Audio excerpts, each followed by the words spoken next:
Hello everyone, आज हम पढ़ेंगे friction, Newton laws of motion का लास्ट पार्ट। एंड ये बहुत इंपॉर्टेंट पार्ट है, एक या दो क्वेश्चन आते ही आते हैं इससे एग्जाम में। तो शुरू करते हैं। सबसे पहले फ्रिक्शन क्या चीज़ होती है? तो फ्रिक्शन हमारा क्या है? एक टाइप की कॉन्टैक्ट फोर्स। फॉर्मूला क्या होता है? Mu N. और इसमें ये म्यू है, ये क्या है? Coefficient of friction. और एन हमारी वही नॉर्मल फोर्स है। अब फ्रिक्शन लगता कहाँ है, उसकी डायरेक्शन कहाँ होती है? तो ये फ्रिक्शन जो होता है always opposite to relative motion. Motion नहीं बोलोगे, रिलेटिव मोशन बोलोगे, क्योंकि जो मोशन होता है तो रिलेशन में होता है, ग्राउंड के रिलेशन में या किसी और ऑब्जेक्ट के रिलेशन में अगर उसके ऊपर रखी है। तो ये जो फ्रिक्शन है हमारा, ये क्या करता है? रिलेटिव मोशन को अपोज करता है, मोशन को अपोज नहीं करता। जिस डायरेक्शन में मोशन हो रहा होगा उसके अपोजिट ही लग जाएगा। अब हमारे पास दो टाइप के फ्रिक्शन होते हैं, static friction and kinetic friction. Static friction नाम से समझ आ रहा होगा, जब ऑब्जेक्ट रुका हुआ होता है तो उस पर लगता है हमारी स्टैटिक फ्रिक्शन। एंड जब ऑब्जेक्ट चल रहा होता है तो उस पर लगता है हमारा काइनेटिक फ्रिक्शन। तो स्टैटिक फ्रिक्शन क्या चाहता है? तो स्टैटिक फ्रिक्शन ऑब्जेक्ट को रेस्ट पे ही रखना चाहता है। स्टैटिक फ्रिक्शन हमारा सेल्फ एडजस्टिंग होता है। कैसे, वो मैं बताती हूँ। 2 न्यूटन की फोर्स हमारी इस साइड लग रही है, तो फ्रिक्शन क्या करेगा? फ्रिक्शन भी अपने आप को एडजस्ट करके 2 न्यूटन ही लगाएगा। मतलब जितने सामने से लग रही है उतनी लगाएगा। अगर मैं बोलूँ इसकी लिमिट है 5 न्यूटन, बट ये लग तो नहीं रहा है 5 न्यूटन। ये कितना लग रहा है? जितना हम सामने से फोर्स लगा रहे हैं उसको सिर्फ रोकना है, तो उतनी फोर्स उसने लगा दी। वो अपनी मैक्सिमम लिमिट अभी नहीं लगाएगा। इस तरीके से ये क्या करता है? सेल्फ एडजस्टिंग है, अपने आप को एडजस्ट करके चलता है। जैसे ये क्वेश्चन है, आपको इधर 100 न्यूटन की फोर्स गिवन है, म्यू 0.2 और बोले फ्रिक्शन बताओ। तो फ्रिक्शन का फॉर्मूला क्या होता है? Mu N. अब तुम बोलोगे यहाँ पे एन कहाँ है? तो मैंने एफबीडी में आपको ड्रॉ करना सिखाया था, नीचे की तरफ mg, ऊपर की तरफ n। तो इसमें क्या n mg के बराबर ही है, तो मैं mu mg is equal to friction लिख सकती हूँ। म्यू कितना है? 0.2। मास कितना है? 150। एंड हमारा g कितना होता है? 10। तो आंसर इसमें कितना आया? 300। तो फ्रिक्शन की मैक्सिमम लिमिट तो कितनी है? 300। बट अब खुद देखो, ये कौन सा स्टैटिक फ्रिक्शन है, ऑब्जेक्ट रेस्ट पे, सेल्फ एडजस्टिंग होता है। यहाँ पे फोर्स लग रही है 100 न्यूटन, तो ये क्या करेगा? 100 न्यूटन ही लगाएगा, ये इतना 300 वेस्ट नहीं करेगा। तो इससे आपको समझ आएगा, अगर ऐसा क्वेश्चन एग्जाम में आए तो सीधा 300 नहीं पुट करना। ऑप्शन में होगा 300 फॉर श्योर, बट 300 मत टिक करना, क्योंकि देखो ना, ये जो होता है आपको ये चीज़ याद रखनी होगी कि सेल्फ एडजस्टिंग होता है। जितना सामने से फोर्स लग रही है उतना लगाएगा। मैक्सिमम लिमिट चेक कर लेना। अगर यहाँ पे इसकी मैक्सिमम लिमिट मान लेते हैं 300 की जगह 50 होती, तो ये 50 ही लगता, अपनी मैक्सिमम लिमिट तक लगता, फिर ये ऑब्जेक्ट मूव कर जाता है इस डायरेक्शन में। बट अभी नहीं करेगा, क्योंकि 100 लग रहा है, उधर भी 100 है, तो मूव ही नहीं कर सकता। अब जैसे कि ये क्वेश्चन है, इसमें एक्सेलरेशन पूछे, तो एक्सेलरेशन क्या है? Net dragging force minus net opposing force upon में टोटल मास। ड्रैगिंग फोर्स कितनी है? 4g। ऑपोजिंग फोर्स कितनी है? देखो फ्रिक्शन आ गया, फ्रिक्शन हमारा क्या है? Opposing force. तो mu mg is equal to friction. तो क्या हमारा आंसर आएगा? Net dragging force 40 minus mu mg। Mu कितना है? 0.2। मास कितना है? 3। जी कितना है? 10। तो आंसर कितना आ गया हमारा? 40 माइनस 6 अपॉन में टोटल मास कितना है? 7। तो आंसर कितना आया हमारा? 34 अपॉन में 7। अब ये क्वेश्चन देखो, इसमें लिखा है minimum mass such that 4 kg does not move. अब इसमें बोल रहा है कि मिनिमम मास में इसको कितना रखूं कि 4 kg मूव ना करे। ऐसा क्वेश्चन हमने कल भी किया था, मूव ना करे। इसका मतलब क्या बोल रहे हैं? कि इसका एक्सेलरेशन 0 हो जाए। तो हम लिखेंगे 0 इज इक्वल टू एक्सेलरेशन का फॉर्मूला वही net opposing force minus net dragging force m into G upon में टोटल मास कितना है? 4 + m। इसको उधर साइड भेज के 0 हो जाएगा। तो मेरा आंसर क्या आएगा यहाँ पे? 0 is equal to 4g minus 2m, क्योंकि ये जी यहाँ पे इधर से पॉइंट से मैंने कट कर दिया। फिर इसको देखो, 4g को 2m को मैंने इस साइड भेजा, 4g 40 मतलब, एंड m हमारा कितना आ गया? 40 अपॉन में 2। तो आंसर कितना आ गया? 20 kg। अब ये क्वेश्चन है, इसमें इन्होंने एक्सेलरेशन पूछा, तो वही net dragging force minus net opposing force. तो इस बार हमारे पास देखो फ्रिक्शन कैसे निकलेगा? फ्रिक्शन निकलेगा म्यू m + 3g, क्योंकि फ्रिक्शन तो इस पूरे पे लग रहा है, तो इस बॉक्स के ऊपर भी लगेगा। तो मैंने क्या कर लिया? इस तरीके से इसको ले लिया। अब इसको क्या करोगे आप? फ्रिक्शन निकाल लो यहाँ से। तो नेट ड्रैगिंग फोर्स हमारी 5g है, minus net opposing force friction है, अपॉन में टोटल मास है 5 + 3 + m। इसको पूरा सोल्व नहीं कर सकते, ऑप्शन के अकॉर्डिंग हो, क्योंकि देखो इसमें इन्होंने m ही दे के रखा है, कोई मास नहीं गिवन है। अब आते हैं काइनेटिक फ्रिक्शन के ऊपर। अब हमारा जो काइनेटिक फ्रिक्शन है उसमें कौन सा म्यू लगेगा? काइनेटिक वाला म्यू लगेगा। अब ये 2 टाइप का होता है, स्लाइडिंग एंड रोलिंग। ठीक है, अब याद रखना हमेशा जो म्यू स्टैटिक फ्रिक्शन है वो हमेशा बड़ा होगा काइनेटिक फ्रिक्शन के म्यू से, हमेशा, क्योंकि स्टैटिक फ्रिक्शन में ज़्यादा म्यू लगता है एज कम्पेयर टू काइनेटिक। ये हमारा ग्राफ है, यहाँ पे लग रहा है हमारा एक्सटर्नल फोर्स इस साइड और इधर लग रहा है फ्रिक्शन। तो ग्राफ हमारा इस तरीके से बनता है, पहले स्टैटिक फ्रिक्शन लगता है, फिर वो अपनी मैक्सिमम लिमिट तक लगता है, उसके बाद काइनेटिक फ्रिक्शन लगने लग जाता है और वो भी कम में। देखो स्टैटिक फ्रिक्शन की मैक्सिमम लिमिट ज़्यादा थी एंड काइनेटिक फ्रिक्शन फिर क्या जाता है, कम हो। ये इसको लिमिटिंग फ्रिक्शन भी बोलते हैं। 45 डिग्री पे लग रहा है तो लिमिटिंग फ्रिक्शन हमारा क्या है, मैक्सिमम फ्रिक्शन होता है, कितना होता है, μs into N Y. Same formula static friction की वजह से लग रहा है। अब इस तरीके का आपको सीखना पड़ेगा कि एक इंक्लाइन प्लेन देंगे, उस पर एक बॉक्स रखेंगे, फिर पीछे से फ्रिक्शन देंगे, तो इस तरीके के कंपोनेंट्स आपको करने आने चाहिए। अब देखो अगर ये बॉक्स रखा है तो नीचे हमारा क्या लग रहा है, mg, और अगर इसके मैं कंपोनेंट करूँ तो इधर आएगा mg साइन थीटा एंड इधर आएगा mg cos theta. And normal reaction तो ऊपर की तरफ ही लग रहा है, तो इसमें आपको दिख रहा है कि नॉर्मल रिएक्शन और mg कोस थीटा एक दूसरे के ऑपोजिट लग रहे हैं, तो मैं n is equal to mg cos theta रख सकती हूँ। और अगर इक्वेशन बनाऊँ तो एफ नेट किसके बराबर होगा, m में, और एक्सेलरेशन किसके साथ जा रहा है, देखो एक्सेलरेशन mg साइन थीटा के साथ जा रहा है, तो मैंने क्या लिख दिया, mg साइन थीटा। तो एक्सेलरेशन किसके बराबर आएगा इस केसेस में, g साइन थीटा के बराबर। अगर सेम क्वेश्चन में फ्रिक्शन लग रहा है पीछे की तरफ, तब क्या हो जाएगा, तो हमें एक्सेलरेशन भी बोलते हैं इसमें निकालने को। तो देखो ना एक्सेलरेशन कैसे आएगा, नेट ड्रैगिंग फोर्स, ये ड्रैग कर रही है mg sine theta, net opposing force, कौन अपोज कर रहा है, फ्रिक्शन अपोज कर रहा है, ठीक है। एंड फ्रिक्शन हमारा कितना होता है, फ्रिक्शन हमारा नॉर्मल होता है म्यू एन, और लास्ट में हमने निकाला एन, कितना आया था हमारा, एन आया था mg कोस ऑफ थीटा। तो मैंने क्या कर दिया, यहीं देखो फ्रिक्शन रख दिया और अपन में टोटल मास तो एक ही है, ये बॉक्स ही है खाली m, एंड उसके बाद n is equal to mg cos theta. इस तरीके से तुम एक्सेलरेशन निकाल सकते हो। समझ आया होगा, इजी है, ज़्यादा कुछ टफ है नहीं। अब ये क्वेश्चन है, देखो एक बॉक्स है, रेस्ट के ऊपर है, अभी एक्सेलरेशन 0 है, तो बोल रहा है फ्रिक्शन निकाल दो। अब फ्रिक्शन देखो क्या होगा, फ्रिक्शन अभी बताया म्यू एन होता है, ठीक है, एंड हमारा जो इसमें n होगा वो कितना होगा, वहीं mg कोस ऑफ थीटा के बराबर। ये mg कोस थीटा कैसे है ये मैंने भी बताया आपको पहले ही। अब बस क्या करना है, वैल्यूज पुट कर देनी है। तो m कितना है, m इन्होंने नहीं दे के रखा है, g कितना है 10, कोस कितना है कोस 30, कोस 30 कितना होता है √3/2। तो इस फॉर्म में मैंने फ्रिक्शन को लिख लिया, बट अभी ये पूरा नहीं हुआ क्योंकि मास तो गिवन ही नहीं है। तो हम क्या करेंगे, एक्सेलरेशन 0 दे के रखे रहे हो तो एक्सेलरेशन का फॉर्मूला लगाएंगे। एक्सेलरेशन का फॉर्मूला के नेट ड्रैगिंग फोर्स, ड्रैग कौन कर रहा होगा इसको, mg साइन थीटा, ओपोज कौन कर रहा होगा, फ्रिक्शन, जो कि मैंने यहाँ पे लिख लिया है फ्रिक्शन। तो कितना है हमारा फ्रिक्शन है, ये 10 से 10 गया, एंड यहाँ पे फ्रिक्शन हमारा है 5√3/2 इंटू m, एंड हमारे पास टोटल मास कितना है नीचे m।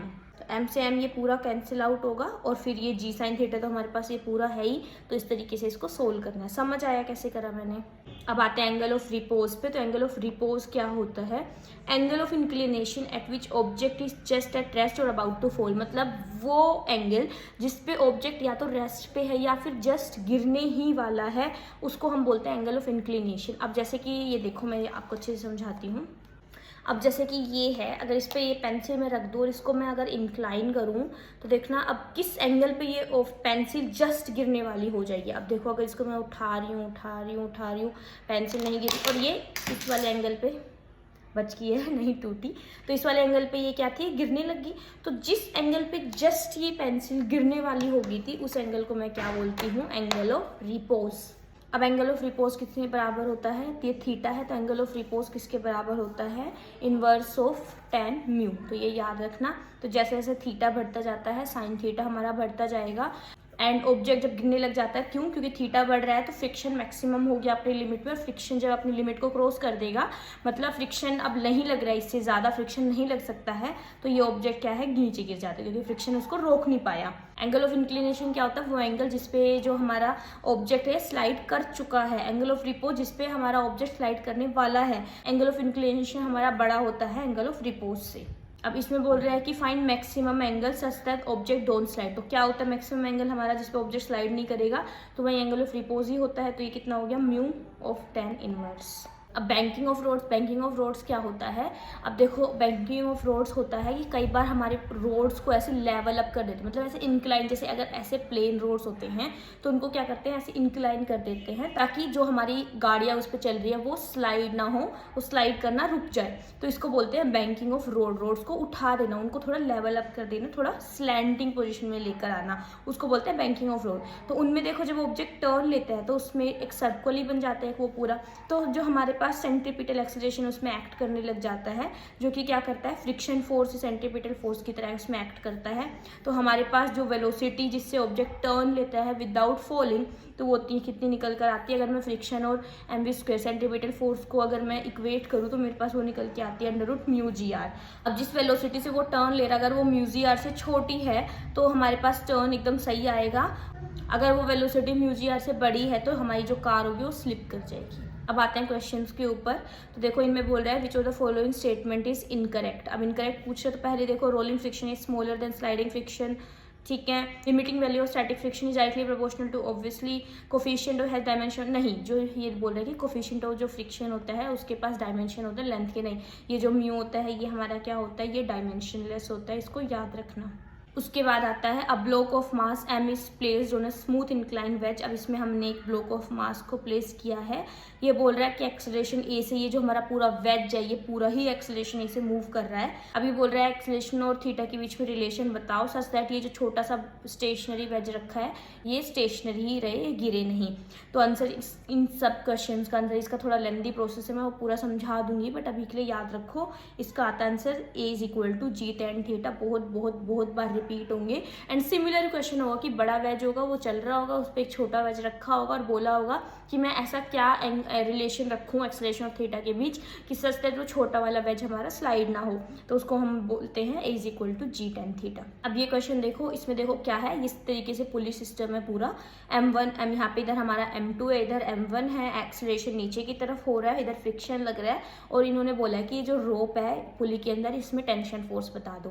तो देखो कैसे करेंगे, मैं सबसे पहले एक्सेलरेशन निकालूंगी इसका। तो एक्सेलरेशन क्या होता है, net dragging force minus net opposing force. इस तरीके से हमारा एक्सेलरेशन इसमें निकल कर आएगा, ये वाला इक्वेशन बनेगी। अब M2G नीचे बड़ा है और टेंशन छोटी है, तो इस तरीके से जो इक्वेशन मैंने आपको प्रीवियस लेक्चर में बनानी सिखाई थी, आप बिट्सो इक्वेशन बनाओ। इस तरीके से ये हमारी क्या बनेगी, इक्वेशन बनेगी। अब इसमें एक्सेलरेशन की वैल्यू पुट करेंगे तो क्या आएगा हमारी, अगर जब इस पूरी इक्वेशन को हम सोल्व करेंगे तो हमारा आंसर आएगा। तो इजी है, ज़्यादा कुछ टफ है नहीं। अब देखो ये क्वेश्चन देखो, इसमें इन्होंने क्या पूछ लिया है, इन्होंने इसमें हमारा μs एंड μk पूछा है। हमारे थीटा दे रखा है 30 डिग्री इन्होंने दे रखा है, और ये जो बॉक्स स्लाइड करता है 4 मीटर तक ही स्लाइड करता है, कितने में, 4 सेकेंड में। तो ये पूछे तो μs का तो फॉर्मूला हमें पता ही है, म्यू का फॉर्मूला क्या होता है, tan थीटा। तो हमने क्या कर लिया, म्यू निकाल लिया, μs निकाल लिया।